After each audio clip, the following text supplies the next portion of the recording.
नमस्कार दोस्तों, मैं संदीप अंग्रेजी स्वागत करता हूं आपके अपने YouTube चैनल एडवेंचर स्टडी में। दोस्तों, जैसा कि आप लोग जानते हैं, हम लोग आरआरबी ग्रुप डी के प्रीवियस ईयर में आए हुए क्वेश्चन को सॉल्व कर रहे हैं।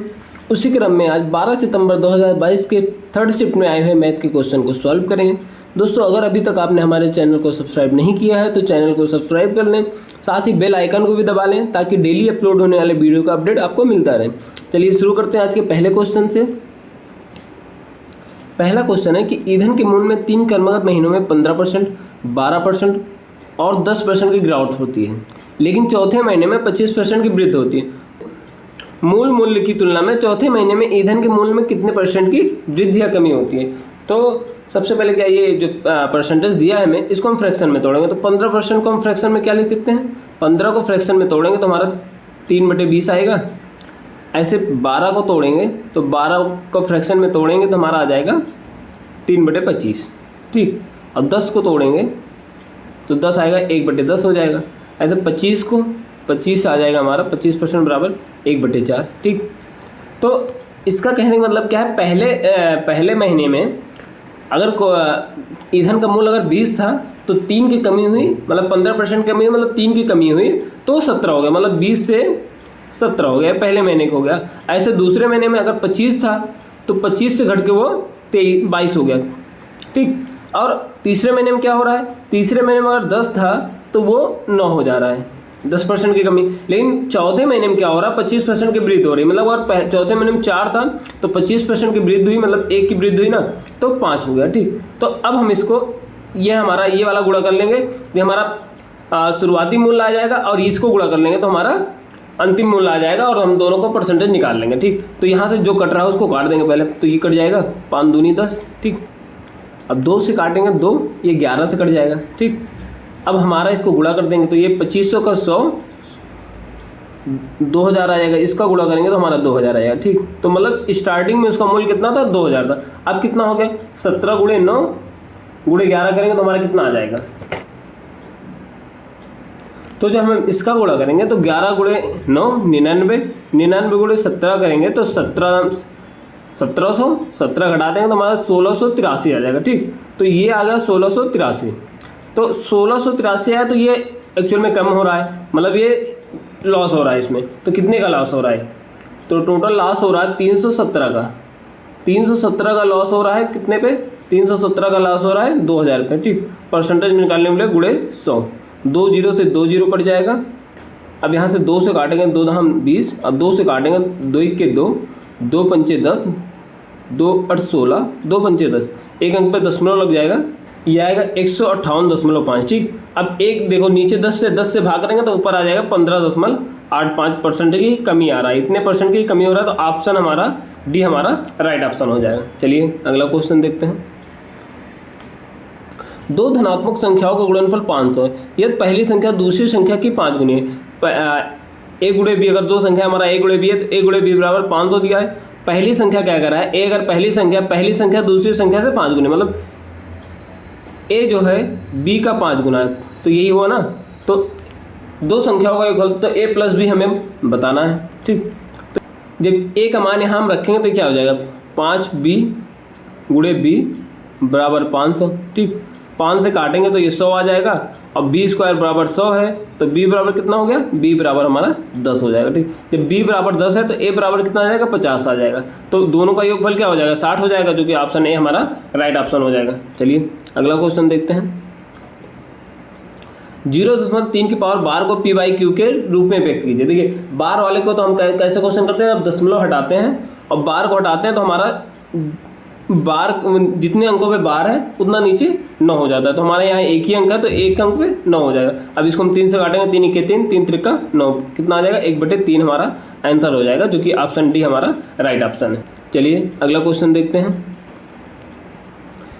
अनु की वर्तमान आयु का 2 गुना बीना की वर्तमान आयु से 6 वर्ष अधिक है। क्या बोल रहा है, अनु की वर्तमान आय का 2 गुना, अनु का ए है तो बीना की वर्तमान आय से 6 अधिक है, तो बीना की जो वर्तमान आय है उससे 6 अधिक है। पहली कंडीशन ये हो गई।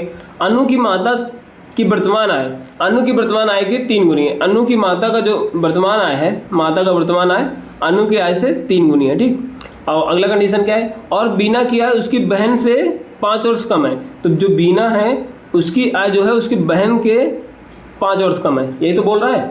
यदि यम और एस की आय 64 वर्ष है तो अनु की आय ज्ञात कीजिए। तो यम और एस की कितने दिया है, यम और एस का आय दिया है 64 वर्ष। ठीक, तो अब हम यहाँ से देखिए हमें अनु की आय बतानी है, तो हम सभी समीकरण को अनु में बदल लेंगे। जैसे देखिए यहाँ मदर का अनु में तो दिया है, तो यहाँ से हम मदर का यहाँ लिख देंगे 3a। अब यस का मान ऐसा रखेंगे कि हमें उसमें अनु का एज आ जाए। तो इन दोनों समीकरण को देखिए, तो ये बी का मान हम 1 में रख देते हैं। तो 2a बराबर क्या हो जाएगा, 2a बराबर यस माइनस 5 प्लस 6 हो जाएगा। तो यहाँ से s बराबर निकालेंगे तो 2a माइनस 1 आएगा। तो हमारा s बराबर इतना आएगा, तो s का मान इस वाले समीकरण में रख देते हैं। तो 3a प्लस 2a माइनस 1 बराबर 64। तो 3 2 5a और ये माइनस का उधर जाएगा तो प्लस हो जाएगा, तो ये 65 हो जाएगा। तो a बराबर कितना आ जाएगा, 13 आ जाएगा। तो अनु की आय कितना आ गई, 13 वर्ष आ गई, जो कि ऑप्शन सी हमारा राइट ऑप्शन हो जाएगा। चलिए अगला क्वेश्चन देखते हैं। संख्या 2.5 और 0.175 का लघुत्तम समाप्त अर्थक ज्ञात कीजिए। देखिए दशमलव वाले में सबसे पहले उसका दशमलव हटाएंगे।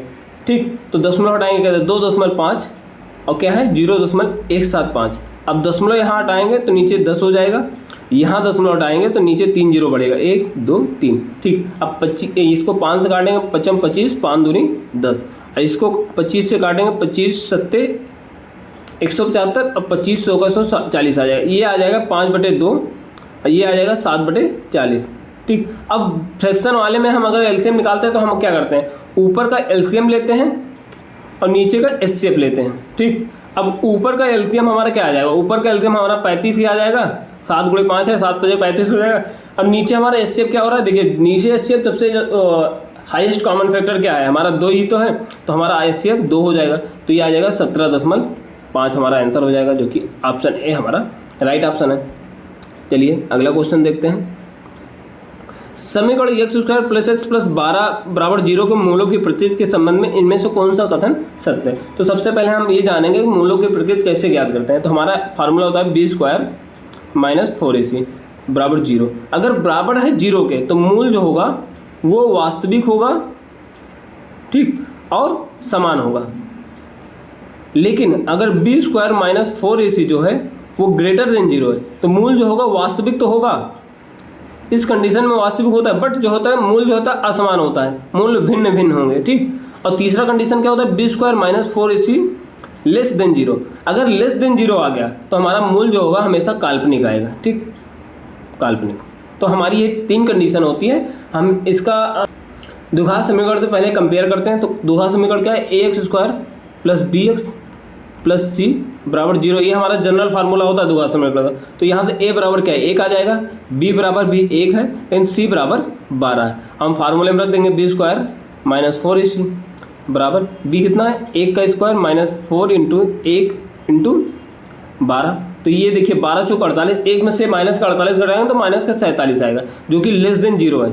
अगर लेस देन 0 है तो हमारी कौन सी कंडीशन फॉलो होती है, मूल जो है काल्पनिक होंगे। तो इसमें देख लीजिए, देखिए दोनों मूल काल्पनिक अवस्था की हमारा ऑप्शन है राइट ऑप्शन हो जाएगा। देखिए इसमें देखिए ये वास्तविक है, ये भी गलत होगा, इसमें भी वास्तविक है, ये भी गलत हो गया, इसमें ऋणात्मक वास्तविक है, ये भी गलत। मूल जो होता है इस कंडीशन में अगर b² minus 4ac less than 0 है तो मूल हमेशा काल्पनिक ही होगा, उसमें और कोई कंडीशन नहीं हो सकती है।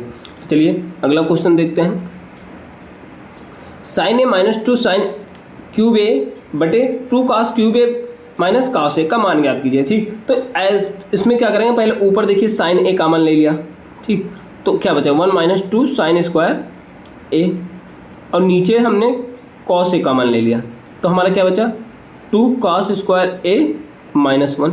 तो हमारा एक फार्मूला होता है cos 2a बराबर जो होता है 2 cos स्क्वायर a माइनस 1 या 1 माइनस 2 sin स्क्वायर a। ये हमारा cos 2a का फार्मूला होता है। तो दोनों देखिए cos 2a के फार्मूला है, तो इसको हम क्या लिख सकते हैं, sin a into cos 2a और नीचे cos a into cos 2a और cos 2a से कट जाएगा तो आएगा क्या हमारा sin a बटे cos a, sin a बटे cos a बराबर tan a। तो हमारा ऑप्शन जो है डी राइट ऑप्शन हो जाएगा। चलिए अगला क्वेश्चन देखते हैं। किसी राशि पर 3% में प्राप्त साधारण ब्याज राशि के 2/5 के बराबर है, वार्षिक ब्याज दर ज्ञात कीजिए। देखिए क्या कह रहा है, जो साधारण ब्याज है वो 2/5 के बराबर है मूलधन के। ठीक, और हमारा फार्मूला क्या होता है, साधारण ब्याज बराबर होता है मूलधन गुणे दर गुणे समय बटे में 100। ठीक, अब जो साधारण ब्याज कह रहा है मूलधन से 2/5 है, तो 2/5 किसका है, मूलधन का, बराबर P इंटू आर कितना दिया है, आर हमें निकालना है। ठीक, और समय कितना दिया, 3 वर्ष दिया है, बटे में 100। अब P से P कट जाएगा, अब यहाँ से R बराबर क्या आ जाएगा, R बराबर हमारा आ जाएगा 2 गुणे 100 बटे में 3 गुणे 5, 5 से काटेंगे ये 20 आएगा, तो हमारा आ जाएगा 40/3% आ जाएगा, जो कि ऑप्शन डी हमारा राइट ऑप्शन हो जाएगा। चलिए अगला क्वेश्चन देखते हैं। द्विघात समीकरण ज्ञात कीजिए जिसके मूलों का योगफल -3/5 है और मूलों का गुणनफल 2/5 है। तो द्विघात समीकरण बनाने का हमारा फार्मूला क्या होता है, x² माइनस मूलों का योग गुणे x प्लस मूलों का गुणनफल बराबर 0। देखिए यहाँ सीधा मूलों का योगफल और मूलों का गुणनफल दिया हुआ है, तो यहाँ सीधा रख देंगे x² minus 3/5 into x plus 2/5 बराबर 0। ठीक, अब x² देखिए माइनस का 3 बाहर आएगा तो ये प्लस का हो जाएगा, प्लस का 3x/5 प्लस 2/5 बराबर 0। अब इसका हर बराबर कर देंगे तो यहाँ हमारा आ जाएगा 5x² प्लस 3x प्लस 2 बराबर 0। यही हमारा द्विघात समीकरण होगा, जो कि ऑप्शन देखिए सब में प्लस है, इसमें किसी में ऑप्शन ऐसा आ नहीं रहा है। देखिए इसका यही वाला आंसर होगा, लेकिन यहाँ पे प्लस आएगा। ठीक, तो ऑप्शन डी हमारा राइट ऑप्शन होगा, लेकिन यहाँ पे प्लस रहेगा। देखिए यहाँ क्योंकि पहले से फार्मूले में पहले से माइनस होता है और ऑलरेडी मूलों का योगफल में -3/5 है, तो ये हमारा माइनस बाहर आएगा तो ये प्लस का हो जाएगा। ठीक, तो चलिए अगला क्वेश्चन देखते हैं। उस आयत का क्षेत्रफल ज्ञात कीजिए जिसकी लंबाई 13 सेंटीमीटर और चौड़ाई 12 सेंटीमीटर हो। तो आयत का क्षेत्रफल क्या होता है, आयत का क्षेत्रफल लंबाई गुणे चौड़ाई होता है, सीधा हम कर देंगे 13 गुणे 12। ठीक, 12 3 36, 12 के 12 3 15, 156 सेंटीमीटर स्क्वायर आ जाएगा, जो कि ऑप्शन डी हमारा राइट ऑप्शन है। चलिए अगला क्वेश्चन देखते हैं। 5 वर्ष पहले ए बी और सी की औसत आय 35 वर्ष थी। अब से 5 वर्ष बाद ए और सी की औसत आय 48 वर्ष होगी। अब से 3 वर्ष बाद बी की आय कितनी होगी। तो सबसे पहले हम ए और बी सी की मतलब अलग अलग या बी की सीधा आय निकाल लेंगे। तो ए बी और सी का औसत आय 35 दिया है, तो इनका आय का योग कितना हो जाएगा, ए बी एंड सी का आय का योग कितना हो जाएगा, 35 गुणे 3 हो जाएगा। ठीक, तो ये कितना हो जाएगा, 105 हो जाएगा। ये कब की बात कर रहा है, ये 5 वर्ष पहले की बात कर रहा है। अब अगर हम वर्तमान में आएंगे तो मतलब सब में 5-5 साल जुड़ जाएगा, तो 3 में जुड़ेगा कितना जुड़ेगा, 15 जुड़ेगा, तो यहाँ 15 जोड़ देंगे। ठीक, तो ये हमारा आ जाएगा 120। तो मतलब वर्तमान में जो है तीनों की आय का योग कितना है, 120 है। ऐसे ए और सी का आय क्या है, 48 है। ए और सी का आय का योग 48 है, तो इनका योग कितना हो जाएगा, 48 गुणे 2 हो जाएगा कि नहीं। तो 48 दूना 96। अब ये बात कर रहा है 5 वर्ष बाद की। अब हम इनको वर्तमान में लाएंगे तो सब में 5-5 वर्ष कम हो जाएगा। ठीक, तो सब में 5 वर्ष कम होगा तो दोनों 2 हैं, 2 में फिर मिला के 10 वर्ष कम हो जाएगा, तो यहाँ माइनस का 10 कर देंगे तो ये 86 हो जाएगा। तो वर्तमान में ये हो गया 86। अब देखिए ए प्लस बी प्लस सी का वर्तमान आय कितना है, 120 है, और ए और सी का वर्तमान आय कितना है, 86 है। तो 120 माइनस 86 कर देंगे तो हमारा बी की आय आ जाएगी ना, तो कितना हो जाएगा, 34 साल हो जाएगा। तो बी की आय वर्तमान आय है, ये है बी की वर्तमान आय, ये आ गई 34 वर्ष। लेकिन हमें बताना क्या है, 3 वर्ष बाद बताना है, तो 3 वर्ष बाद इसमें 3 जोड़ देंगे, 34 3 37 वर्ष आ जाएगी, जो कि ऑप्शन डी हमारा राइट ऑप्शन है। चलिए अगला क्वेश्चन देखते हैं। यदि एक दुकानदार 10% की छूट देने के बाद 45 रुपये प्रति वस्तु की दर से 25 वस्तुएं बेचता है और 50% का लाभ अर्जित करता है। यदि छूट नहीं दी जाती तो प्राप्त प्रतिशत लाभ ज्ञात कीजिए। देखिए इसमें क्या कह रहा है, 10% का डिस्काउंट दे रहा है, मतलब 10% को हम फ्रैक्शन में तोड़ेंगे, क्या होगा हमारा 1/10 कर सकते हैं। मतलब कि वो 10 रुपये की चीज़ को 9 रुपये में बेच रहा है। ये तो इसकी ये मार्क प्राइस हो गई, 10 रुपये उसकी मार्क प्राइस था, तो 9 रुपये उसकी सेलिंग प्राइस हो गई। ठीक, लेकिन 9 रुपये में ना बेच के कितने में बेच रहा है, 45 में बेच रहा है, ये 45 में बेच रहा है। तो ये कितना गुना है, ये 9 का 5 गुना है, तो इसका मार्क प्राइस 10 ना रहा होगा, इसका 5 गुना रहा होगा, कितना रहा होगा, 50 रहा होगा। ठीक, मतलब 50 का मार्क प्राइस था, उसकी 45 सेलिंग प्राइस थी।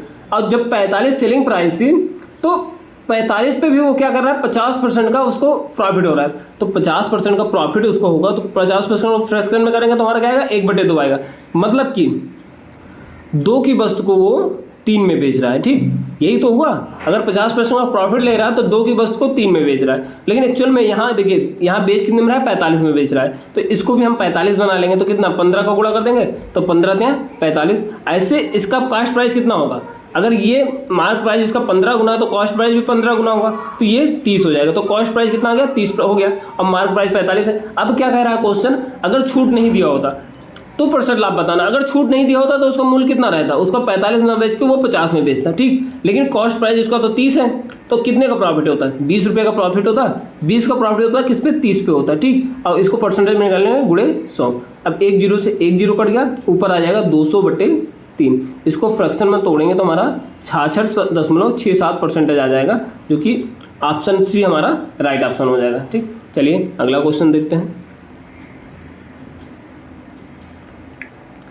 प्रेक्षणों 20, 23, 25, 30, 20, 31, 32, 35, 20, 41, 42, 43, 20 और 20 की माध्यिका ज्ञात कीजिए। देखिए माध्यिका निकालने के लिए सबसे पहले इसको हम बढ़ते हुए क्रम में लिख लेते हैं। तो बढ़ते हुए क्रम में लिखेंगे तो सबसे पहले 20 को लिख लेते हैं, 20 सबसे छोटा है, तो 20, 2 20, 3, 4, 5, 6। देखिए 6 20 है, तो सबसे पहले 6 20 लिख लेते हैं, 4, 5, 6।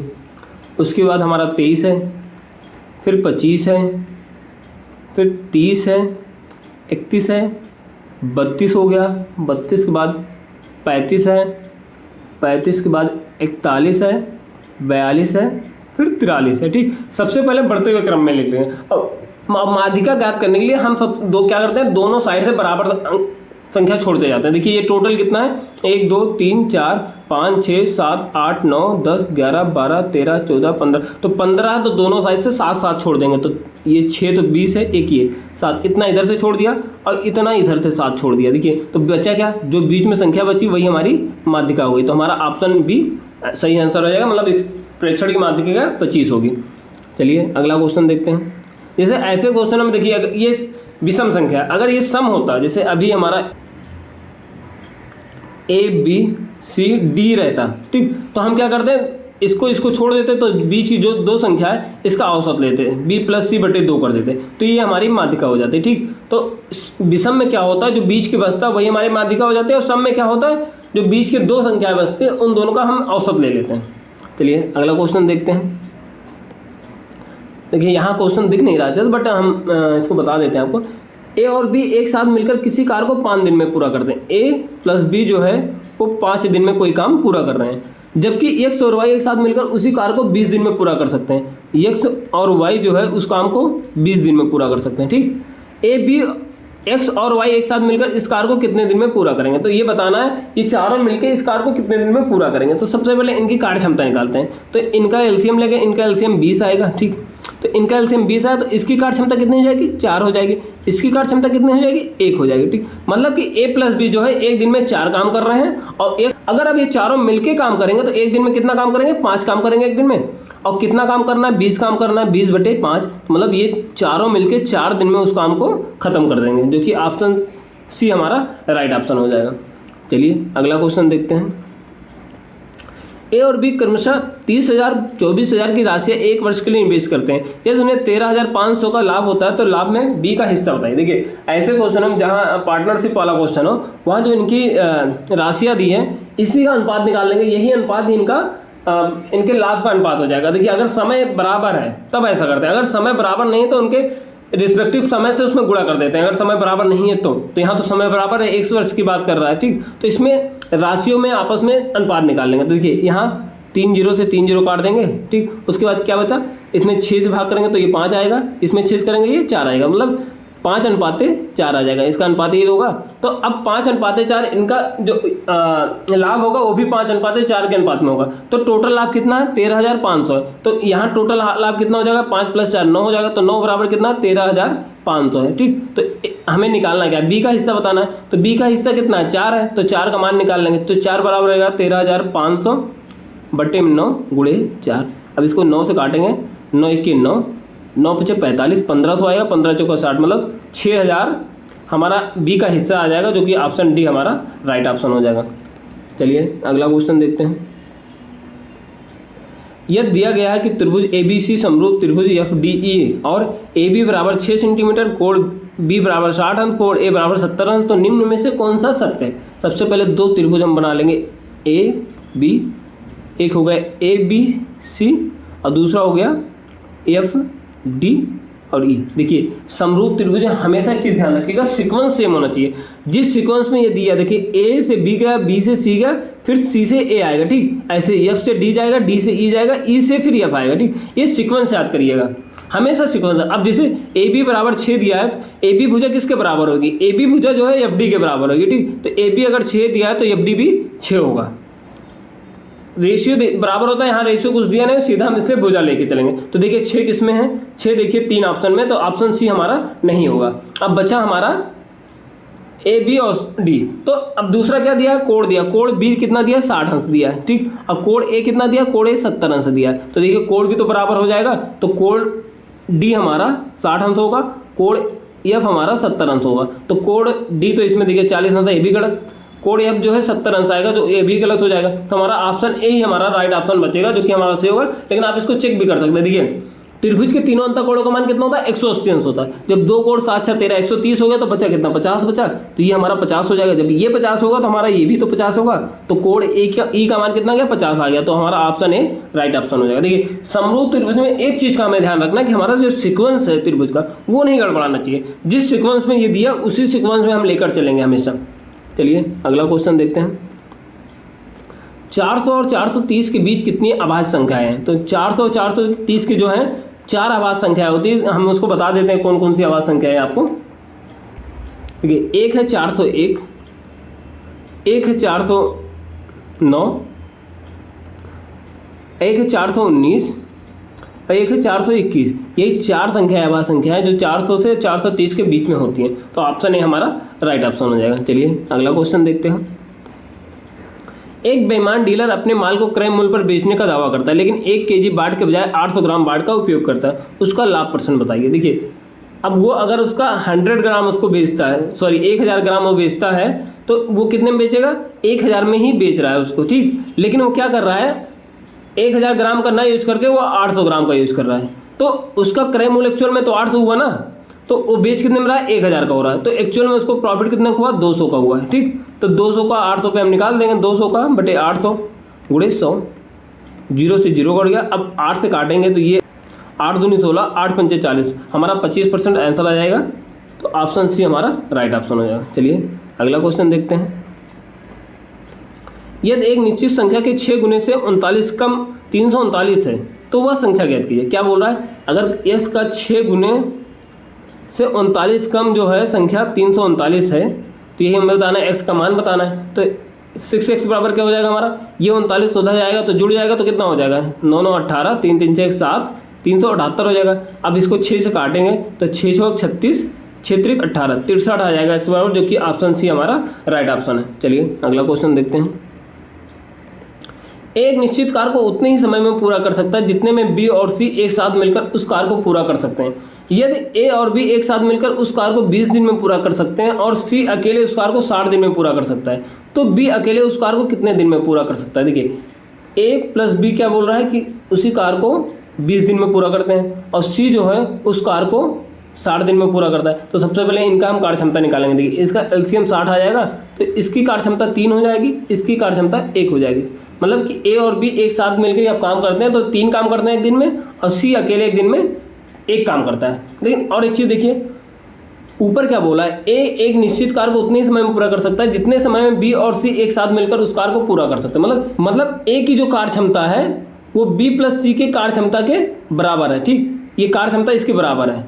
अगर सी की कार्य क्षमता कितनी है, सी की कार्य क्षमता 1 आई है, तो सी की कार्य क्षमता 1 है, अब बी ए और बी की कार्य क्षमता 3 है। तो मतलब अगर एक ए की कार्य क्षमता 2 होगी और बी की कार्य क्षमता 1 होगी, तभी तो यहाँ पे 2 और बी प्लस सी 2 2 बराबर आएंगे, तभी तो 2 बराबर हो जाएगा। मतलब ए की कार्य क्षमता 2 रहेगी और बी प्लस सी मिलके कार्य क्षमता कितनी हो जाएगी, 2 हो जाएगी, तभी तो हमारा बराबर हो जाएगा। तो इस हिसाब से हमारा ए की कार्य क्षमता 2 आ गई, बी की कार्य क्षमता 1 आ गई और सी की कार्य क्षमता 1 तो आया है पहले से। तो हमें बताना क्या है कि बी उस कार्य को अकेले कितने दिन में करता है। तो काम कितना है, काम हमारा 60 है, तो 60, अब बी की कार्य क्षमता कितना है, 1 है, तो 60/1 मतलब 60 दिन में बी जो है उस कार्य को पूरा करेगा, जो कि ऑप्शन सी हमारा राइट ऑप्शन हो जाएगा। चलिए अगला क्वेश्चन देखते हैं। दी गई आकृति में पी समांतर है क्यू और यल एक तिर्यक रेखा है जो पी और क्यू को निर्दिष्ट कोण बनाते हुए प्रच्छेदित करती है। 5x माइनस वाई का मान ज्ञात कीजिए। ठीक, तो हमें बताना इसका मान है। तो यहाँ देखिए, अगर ये हमारी रेखा है और ये दोनों पैरेलल है, पी और क्यू जो है, तो हमारा जो ये कोण होंगी ये हमारी संगत कोण हो जाएंगी और ये भी हमारी संगत कोण हो जाएगी आपस में। या एक चीज़ ऐसे कर सकते हैं, हमारी एक रेखा है तो ये पूरा कोण कितना होगा 180 अंश होगा। मतलब कहीं क्या रहा है 4x plus 6x plus Y बराबर 180 अंश हो गया। और दूसरा क्या है, ये वाला कोण जो है ये वाले कोण के बराबर होगा क्योंकि ये संगत कोण है। मतलब 6x प्लस वाई बराबर जो है x प्लस 5y दिया है। ठीक, अब इस दोनों समीकरण से हम 5x माइनस वाई का मान निकालेंगे। ठीक, तो यहाँ देखिए क्या आ जाएगा, ये हमारा हो जाएगा 5x बराबर 4y। तो यहाँ से हम 5x बराबर 4y आया, तो यहाँ से हम कोई भी एक मान निकाल के ऊपर हम रख सकते हैं। तो या इसको हम सॉल्व करेंगे, कितना आ जाएगा, ये आ जाएगा हमारा 10x प्लस वाई बराबर 180 अंश आ गया। ठीक, तो यहाँ से अगर हम 10x का मान रखेंगे तो 8y रखेंगे। ठीक, तो 10x का मान हम इसमें रखते हैं तो 8y प्लस वाई बराबर 180। तो y बराबर हमारा कितना आ जाएगा, 9 दूनी 18 20 आ जाएगा। y बराबर 20 आ गया तो हमारा x कितना आ जाएगा, 4 गुणे 20 बटे में 5, तो 5 चौक 20, तो x बराबर कितना आ जाएगा 16 आ जाएगा। ठीक, तो हमें बताना क्या है, हमें एक्चुअल में बताना 5x माइनस वाई का मान। तो 5 गुणे 16 माइनस वाई कितना है, y 20 है। तो 16 पंचे 80, 80 माइनस 20 बराबर कितना हो जाएगा 60 अंश आ जाएगा। तो हमारा ऑप्शन डी राइट ऑप्शन हो जाएगा। ठीक, चलिए अगला क्वेश्चन देखते हैं। 4 सेंटीमीटर आधार और 7 सेंटीमीटर ऊंचाई वाले त्रिभुज का क्षेत्रफल ज्ञात कीजिए। तो त्रिभुज का क्षेत्रफल क्या होता है, 1/2 आधार गुणे ऊंचाई। ठीक, यही फार्मूला है ना। तो 1/2 आधार कितना, आधार 4 है, ऊंचाई कितना है 7 है, तो 2 से कटेगा 2, 7 दूनी 14, 14 सेंटीमीटर स्क्वायर आ जाएगा, जो कि ऑप्शन सी हमारा राइट ऑप्शन है। चलिए अगला क्वेश्चन देखते हैं। X square minus 16 square plus 24 minus 9 square का गुणनखंड ज्ञात कीजिए। देखिए यहाँ देखिए, इसको हम क्या लिख सकते हैं, एक्स स्क्वायर माइनस 4 का होल स्क्वायर लिख सकते हैं, प्लस इसको भी हम तोड़ लेते हैं। इसको देखिए तोड़ेंगे 2 गुणे 3 गुणे 4 में टूटेगा ये। देखिए हमने यहाँ से देखा ये 16 है तो ये 4 का स्क्वायर बन रहा है, ये 9b है तो इसका 3 का स्क्वायर बन रहा है। तो a प्लस बी हम बनाने के लिए इसको हम इसी हिसाब से तोड़ेंगे। ठीक, तो 2 गुणे 3 गुणे 4 गुणे A B plus minus 3b का स्क्वायर हो जाएगा ये। अब देखिए यहाँ से पूरे में माइनस का मान लेंगे, तो x square minus 4a square minus 2 × 3 × 4 ab, ये प्लस हो जाएगा प्लस 3b स्क्वायर। ठीक, अब ये देखिए इसको क्या लिख सकते हैं, ये हमारा a माइनस बी वाला फार्मूला बना है, तो ये x square minus 4a minus 3b का होल स्क्वायर। ठीक, यही तो बना है हमारा, ये a माइनस बी का फार्मूला बना है। अब देखिए यहाँ देखिए a square minus B square बन गया, तो a square minus B square हमारा क्या होता है, a minus B a plus B, यही तो हमारा फार्मूला होता है। तो इसको तोड़ देते हैं, x माइनस 4a, ये माइनस का अंदर गुणा होगा तो प्लस हो जाएगा 3b, और दूसरे ब्रैकेट में क्या होगा x plus 4a minus 3b। तो हमारा यही आंसर हो जाएगा, जो कि ऑप्शन कौन सा सही है, देखिए x minus 4a plus 3b, x plus 4a minus 3b, तो ऑप्शन बी हमारा राइट ऑप्शन हो जाएगा। चलिए अगला क्वेश्चन देखते हैं। यहाँ देखिए एक पाई चार्ट दिया है और इसमें बताना क्या क्वेश्चन देखिए, यदि 140 विद्यार्थी साइकिल का उपयोग करते हैं तो कक्षा में विद्यार्थियों की कुल संख्या कितना है। तो देखिए कुल संख्या कितनी है, 100% होगी। ठीक, कुल संख्या में 100% होगी, लेकिन हमें कितनी दिया है, साइकिल चलाने वाले विद्यार्थियों की संख्या 140 है। तो साइकिल कौन चला रहा है, ये वाला साइकिल चला रहा है, तो ये कितना है 8% है। ठीक, तो 8% बराबर हमारा 140 है, तो यहाँ से 1% बराबर कितना आ जाएगा, 1% बराबर आ जाएगा हमारा 140/8। इसको काटेंगे तो इसको हम 4 से काटेंगे, 4 दूनी 8, 4 तें 12, 4 पंचे 20, ये आ जाएगा 35/2। तो हमें बताना कितने का मान है, 100% का मान बताना है। 1% बराबर 35/2 आ गया, तो 100% बराबर क्या हो जाएगा, 100 का गुणा कर देंगे, 35/2 गुणे 100, ये 2 से काटेंगे 2 50 में जाएगा। अब इसका गुणा कर देंगे, 55 25, 5 15 17, 1750 आ जाएगा। कुल विद्यार्थी कितना होंगे 1750, जो कि ऑप्शन सी हमारा राइट ऑप्शन हो जाएगा। चलिए अगला क्वेश्चन देखते हैं। देखिए यहाँ भी एक चार्ट दिया हुआ है, इसमें बताना क्या है, जनवरी से लेकर अप्रैल तक पेट्रोल की दर में अनुमानित प्रतिशत वृद्धि ज्ञात कीजिए। तो जनवरी से लेके वो अप्रैल तक की बात कर रहा है ना, तो जनवरी से लेकर अप्रैल में कितना के वृद्धि हुआ है? पहले क्या था 90 था, 90 से लेके 105 हो गया, तो कितने का वृद्धि हुआ है? 15 का वृद्धि हुआ है। और इनिशियल कितना था? 90 था, तो बटे में 90 और परसेंटेज बना ले गुणे 100। एक जीरो से एक जीरो कट गया, यहाँ 3 से काटेंगे, 3 त्रिका 3 पचे 15, ऊपर आएगा 50, नीचे आएगा 3, तो इसको जब काटेंगे तो 16 सही 2/3 आएगा, जो कि हमारा 17 के नियर अबाउट है, तो ऑप्शन ए हमारा राइट ऑप्शन हो जाएगा। चलिए अगला क्वेश्चन देखते हैं।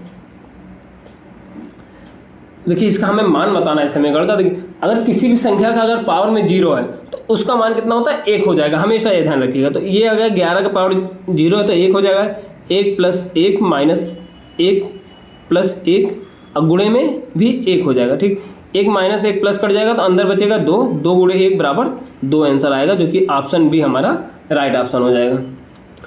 तो दोस्तों आज के लिए इतना ही। आज हम लोगों ने 12 सितंबर 2022 के थर्ड शिफ्ट में आए हुए मैथ के क्वेश्चन को सॉल्व किया।